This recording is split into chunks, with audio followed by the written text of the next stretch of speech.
మార్కెట్లకు తీసుకొచ్చిన మామిడి పండ్లు మంచిగా మక్కినాయి. ఓ కిలో తీసుకుపోయి కుత్కెలకు వచ్చేదాకా కమ్మగా తిందాం అనుకుంటున్నారా?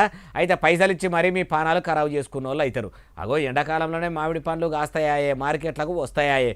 అవి తింటే పానాలు ఖరాబ్ అవుడు ఏందే బాలన్న అంటారా? ఇగో చూడురి. హైదరాబాద్ పట్టణంలో ఉన్న ఆసిఫ్ నగర్లో కొందరు మామిడికాయల మక్క పెట్టేందుకు ఇథలిన్గానే కెమికల్ ఎక్కువ కలుపుకుంటా పండ్లు మక్క పెడుతుర్రట. ఇట్లా కెమికల్స్ వేసి పండ్లను మొత్తం మక్క పెట్టుకుంటా మార్కెట్లకు తెస్తుర్రన్న ముచ్చట పోలీసులకు ఎరకయి హెచ్పాస్ట్ పోలీసులు గోదాముల తనిఖీలు చేస్తే ఏకంగా 11 టన్నుల మామిడి పండ్లు దొరికినాయట. అగో అన్నిగానం కల్తీ చేసిర్రా అంటే ఆఫీసర్ సారే చెప్తుండే నుండి. మాకు వచ్చిన సమాచారం ప్రకారం తప్పచప్పుతో లిమిట్స్ లో ఒక గోదాం ఉంది, దాంట్లో ఆర్టిఫిషియల్ రైపనింగ్ చేస్తున్న ఇన్ఫర్మేషన్ తో ఆకస్మిక తనిఖీలు చేయడం వల్ల ఇక్కడ మాకు ఆల్మోస్ట్ ఒక 350 ట్రేస్ ఉంటాయి. ఒక్కొక్క ట్రేలో ఆల్మోస్ట్ 20+ కేజెస్ ఉంటాయి, అంటే 7 టన్స్ ఉంటుంది అప్రాక్సిమేట్ మొత్తం. ఇనరా ట్రేలు పెట్టి అందులో పండ్లను మక్క పెట్టిరట.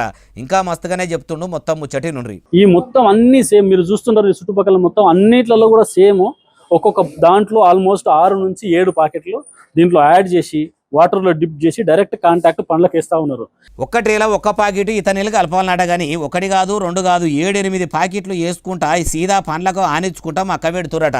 ఇట్లా చేస్తే మామిడి పండ్లు తినేటోళ్లకు లేనిపోని రోగాలు వస్తాయని చెప్పుకొచ్చిండట. ఇట్లా మొత్తం 7 టన్నుల మామిడి పండ్లను మక్క పెట్టినోని అరెస్ట్ చేసిర్రట.